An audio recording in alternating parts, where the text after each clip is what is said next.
যে কোন ক্যাপ কোথায় মানে কোন ক্রাউন কোন দাঁতের জন্য ভালো। যদি আপনারা সামনে দাঁতে ক্রাউন করেন তাহলে আমি বলবো যে হচ্ছে জিরকনিয়াকে চুজ করার জন্য একটু বাজেট দিয়ে হলেও, কারণ হ্যালো আসসালামু আলাইকুম everyone, doctor Jannatul Ferdous, chief consultant doctor Jannatul Ferdous dental. Right now আমি আছি ইউএসএতে হার্ভার্ড মেডিকেল স্কুলে for my learning purpose.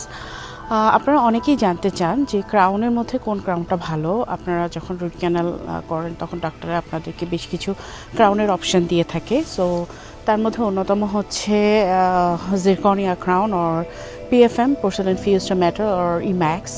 So এগুলোর মধ্যে আসলে কোনটা ভালো? যদি হচ্ছে আপনার বাজেট থাকে তাহলে জিরকনিয়া হচ্ছে সবচেয়ে ভালো ক্রাউন, কারণ জিরকনিয়া জিরকন অক্সাইড দিয়ে বানানো হয় সম্পূর্ণ ক্যাডক্যাম মেশিনে। এটার ফিটিং, এটার ডিউরেবিলিটি, এটার স্ট্রেংথ, অর্থাৎ এটা অনেক বেশি মজবুত হয়, অনেক অনেক বেশি ভালো ম্যাচিং হয়।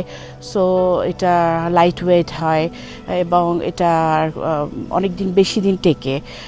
সো জিরকনিয়া যদি আপনার বাজেট থাকে, এটার একটা ড্রব্যাক হচ্ছে এটা একটু এক্সপেন্সিভ, বাট এটা আসলেও খুবই ভালো।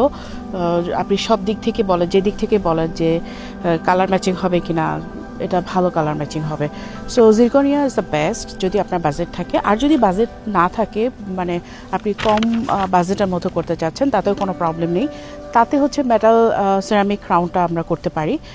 এটা হচ্ছে যে দুইটা লেয়ার থাকে, ভিতরে মেটাল থাকে এবং বাইরের দিকে পোর্সেলেন থাকে। সো এটাতে বাইরে থেকে দেখতে সাদাই লাগে, দাঁতের মতোই লাগে, এবং ভিতরে মেটাল থাকে। সো মেটালটা ঢাকা থাকে, তাতে কোনো প্রবলেম নেই, এই মেটালে কোনো ক্ষতিও হবে না। সো আপনার যদি বাজেট না থাকে তাহলে আপনি পোর্সেলেন ফিউজড মেটালে যেতে পারেন। এটাও বেশি স্ট্রেংথ, কারণ ভিতরে যেহেতু মেটাল থাকে।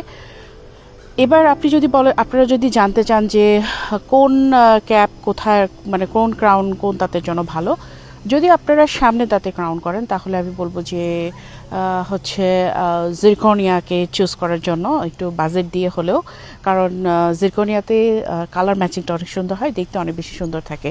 আর যদি আপনি আরও সুন্দর চান, যে আরও বেশি ট্রান্সপারেন্ট থাকবে, আরও বেশি ন্যাচারাল লুকিং থাকবে, তাহলে ইম্যাক্সকেও আপনি চুজ করে নিতে পারেন। আর পিছনে দাঁতের জন্য আপনি পোর্সেলেন ফিউজড মেটাল অর্থাৎ PFM ক্রাউনটা চুজ করতে পারেন অনায়াসে। আশা করি আপনাদের এই কনফিউশনটা দূর হবে, আপনাদের কিছুটা হলেও উপকার আসবে। আল্লাহ হাফেজ।